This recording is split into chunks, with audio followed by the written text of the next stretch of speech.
This is another passage from Northanger Abbey, and here we have Mr. Tilney on his way to Northanger Abbey with Catherine, and they're in the carriage. She's anticipating an exciting new adventure. "After being used to such a home as the Abbey," said Catherine, "an ordinary parsonage house must be very disagreeable." Henry Tilney smiled and said, "You have formed a very favourable idea of the Abbey." "Oh, to be sure I have. Is it not a fine old place, just like what one reads about?" "And are you prepared to encounter all the horrors that a building such as what one reads about may produce?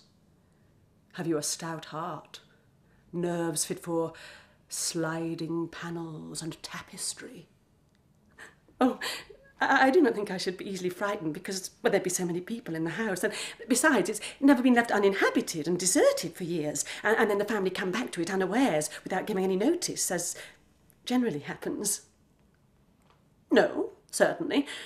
We shall not have to explore our way into a hall dimly lighted by the expiring embers of a wood fire, nor be obliged to spread our beds on the floor of a room without windows, doors, or furniture.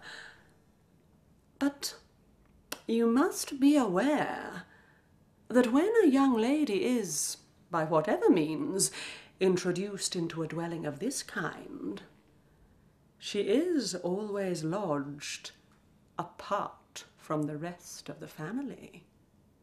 Whilst they snugly repair to their own end of the house, she is formally conducted by Dorothy, the ancient housekeeper, up a different staircase, and along many gloomy passages, into an apartment never used since some cousin or kin died in it some 20 years before.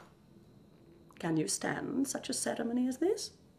Will not your mind misgive you when you find yourself in this gloomy chamber, too lofty and extensive for you, with only the feeble rays of a single lamp to take in its size, its walls hung with tapestry exhibiting figures as large as life, and the bed of dark green stuff or purple velvet, presenting even a funereal appearance?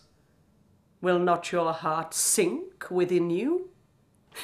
"Oh, but this will not happen to me, I'm sure." "How fearfully will you examine the furniture of your apartment?"